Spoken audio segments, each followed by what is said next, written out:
Touch, chisel. A loud buzzing played in my ears, and my vision began to cloud as I reached over and laid my hand upon the tool. Somewhere in the Atlantic, July 25th, AD 1789.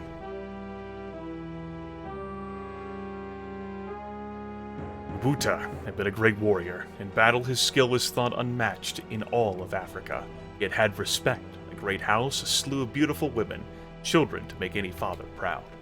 But through just one mistake, it had all been torn away. His mistake was in standing by his beloved king when the invaders from the coastal kingdom arrived.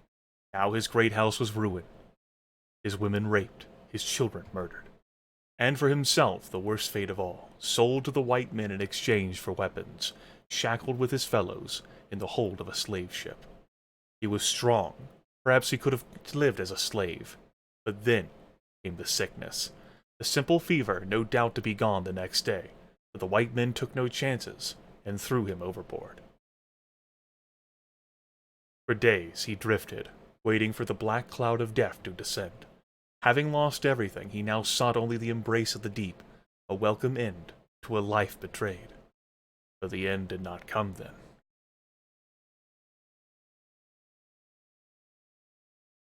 Coming around, Captain. Voice as unfamiliar, speaking an unfamiliar language. He was suddenly terrified that the slavers must have returned, and he was as weak as a newborn. He could not move or speak. Looks like we picked him up just in time. Don't know how long he's been drifting out here, but he can't have lasted much longer. Good Lord.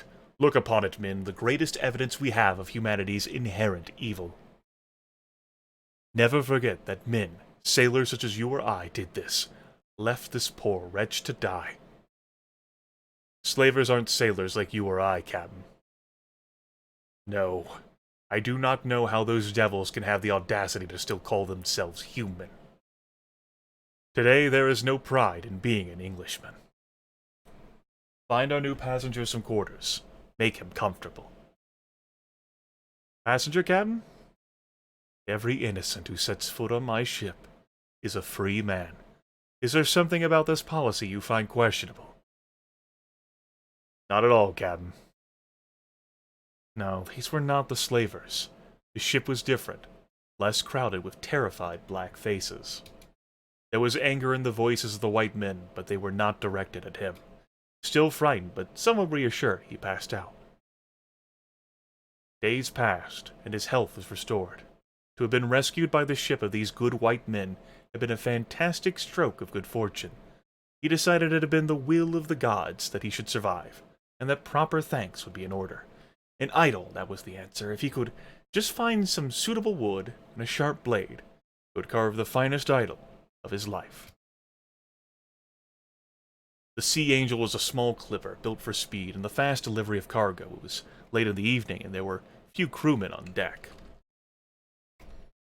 There were several crewmen tending to the ship scattered around the deck. Despite the language barrier, he could tell they were friendly and cordial. He decided he looked as normal as ever.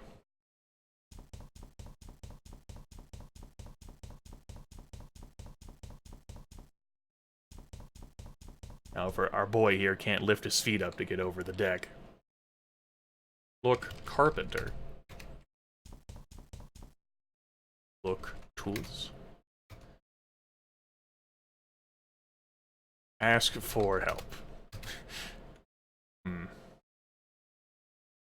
Well, I know chisel's involved. Ask for chisel. Ask crewman about chisel. Did not understand the white men's language. Any communication would have to be nonverbal. Point at chisel. All right there, laddie? Oh, I see you want something to carve with. Here. The sailor handed him a sharp, almost brand new workman's chisel. Just bring it back when you're finished with it. Look at chisel. A simple workman's chisel with the word Sea Angel carved into the handle. Look at barrels. One or two wooden barrels are scattered around for convenient reach. Use chisel on barrels. Use chisel. Carve idol from barrels. There's no available wood on deck he could use to make his idol. He needed to acquire some kind of carving tool. Sure, whatever. Climb ladder. Look! The hole was plunged in almost total darkness. With the memory of the slave ship still recent, he was unwilling to venture from the light. Look, crate. A large crate was sitting in the shaft of light, with letters stenciled on that he did not recognize. It was cheaply made with poor quality nails, and some of the boards looked ready to fall off. Cheaply made, huh? I mean, it doesn't really sound great. Also, yes, that does say O'Malley Shipping. Carve idol. With a chisel and the wood of the crate, he could finally create his offering. After several hours, he was very pleased with the result. A fine rendition of his kingdom's god of fertility and good fortune. All that remained now was to return the chisel. Certainly it was the finest idol he had ever carved, a fitting offering of thanks. Large crate. A look inside crate. Open crate. A strong smell of tea rose from the cracks in the wood, but he had no interest in the actual contents of the crate. Take idol. Decided that idol was fine where it was, there was no need to move it.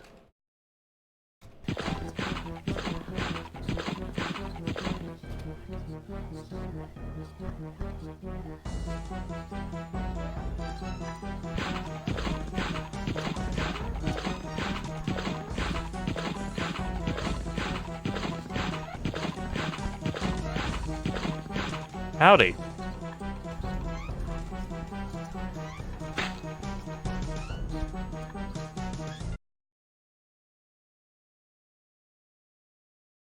Great. Great. The vision faded, and I felt myself being hurled forcefully back into the present day. That tall, thin creature, that black-clad ghoul. What was its significance to my predicament? Why did it appear again and again throughout history to spread death and horror? There was no connection to the idol's shape, or that poor man's tribal deities. The tall man was no fertility god.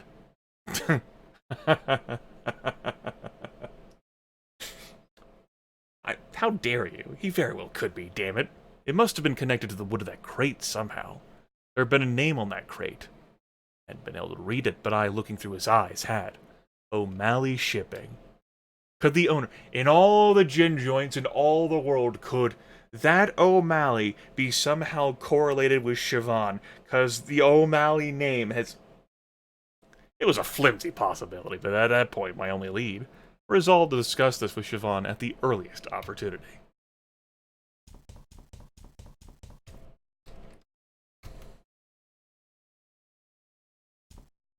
Look, note. I recognized it as being from the same source as the one under the painting in the lobby. Victim 4, the slave. 1. The fourth man who desired judgment was a slave who had not been brought Freehorn's message, and who tormented the wood that was the prince's soul with a sharpened blade. The prince came to him, and he struck the slave down, and he knew the name of the king. And the prince said, Not one of your household shall I leave alive, slave, for thrice now have I brought my warning, and any who still fail to heed shall be named as fool, and judged most unworthy in our sight. Great. Wonderful. Finally, Oh, it's you, Terry. I thought you might have been the serving staff at last.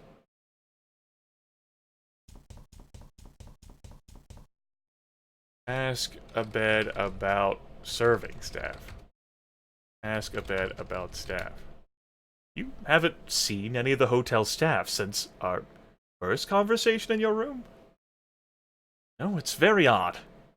I can only presume the hotel is closing, but it's still light outside. Ask a bed about Siobhan. Where is she? She said she was going to get a drink. I keep telling her it's not right for a girl her age to drink so much. But what do I know about young people today? Ask Abed about Chisel.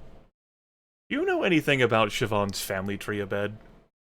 Specifically whether or not they ran a shipping company in the late 18th century?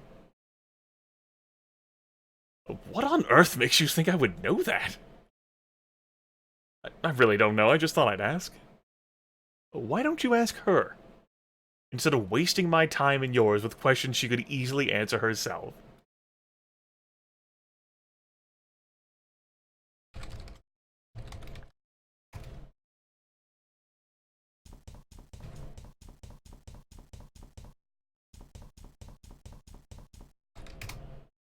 Mr. Railby, have you seen any of the hotel staff anywhere? I'm afraid not. Perhaps they go to bed early in these parts. Look at Siobhan. She sat patiently at the bar, idly rocking her foot, perhaps waiting for service. Serve, Siobhan. Ask. It's gonna be easier for me to type O'Malley. About a bed. How is the professor? He looks fine, but I can tell he's getting frustrated. He gets cranky if he goes hungry for too long. About Defoe Manor. What do you know about what happened in Defoe Manor? Abed doesn't believe any of it, but I've heard some pretty interesting stories. Defoe Manor was some kind of disappearance hotspot for decades before the incident. I heard there was an evil ghost in the house that trapped people there and hounded them to madness and death. I even read in the paper that Trilby, the famous thief, might have been involved. Really? But that's a pretty outlandish claim. I think they were just trying to spice up the legend. There was something odd in her expression. The way she looked at me implied equal parts curiosity and suspicion. I inwardly berated myself for wearing my professional outfit to this mission. Maybe not wear your fucking Trilby.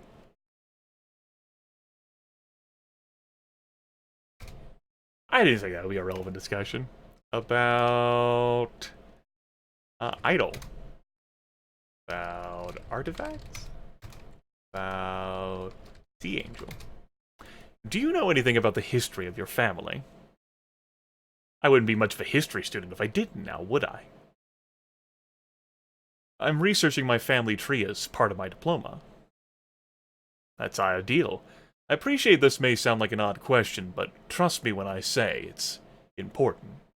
Did your family run a shipping company in the late 18th century?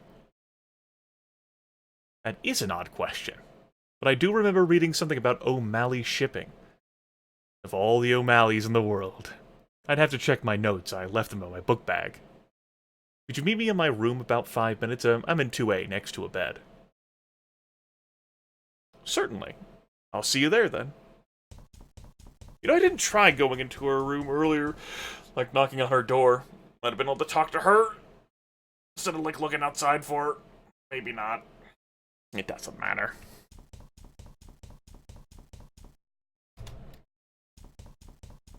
I probably did a more thorough exploration of this stuff last time I played this game.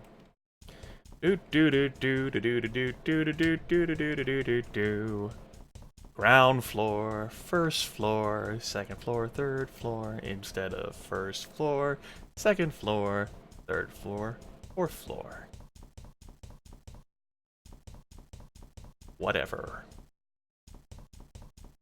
Knock on door? Save.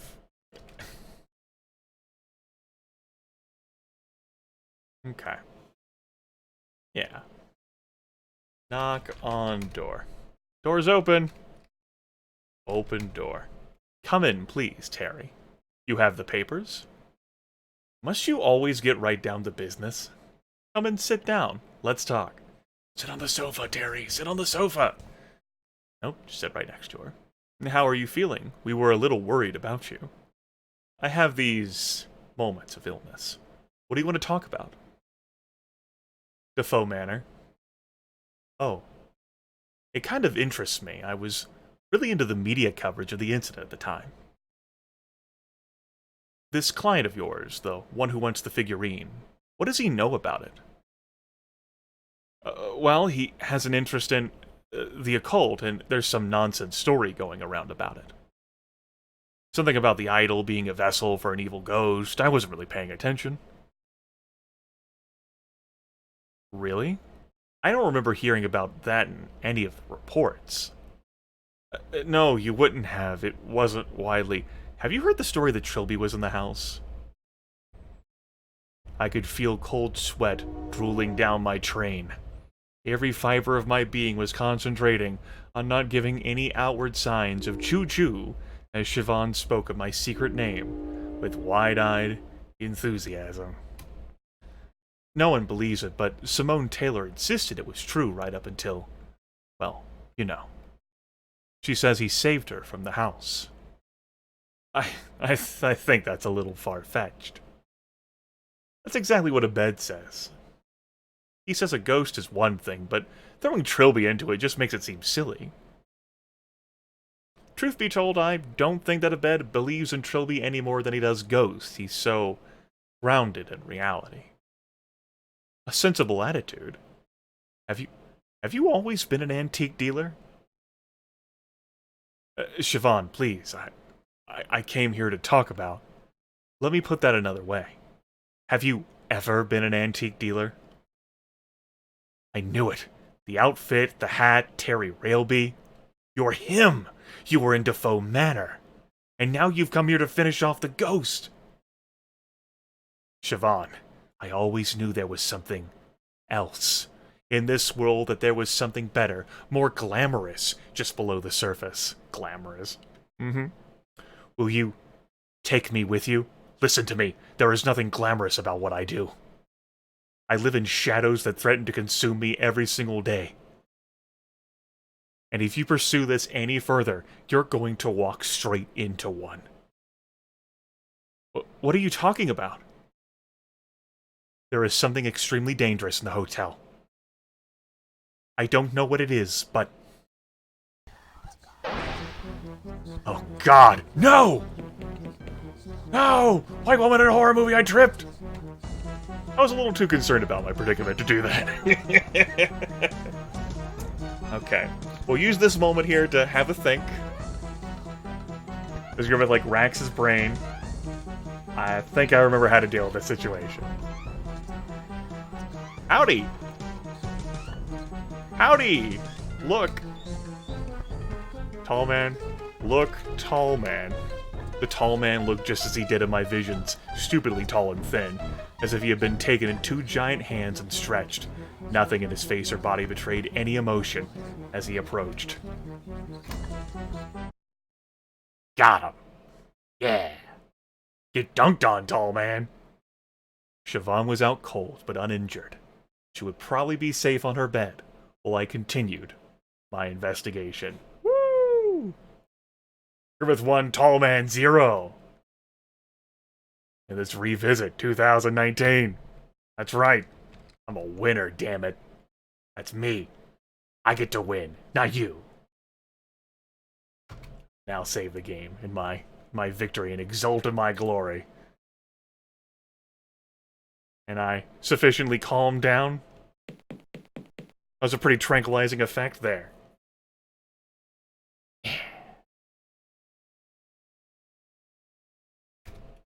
It's a completely standard hotel room. Look, Siobhan. I considered myself lucky that I was not as skilled in on combat as I thought. Look, book bag.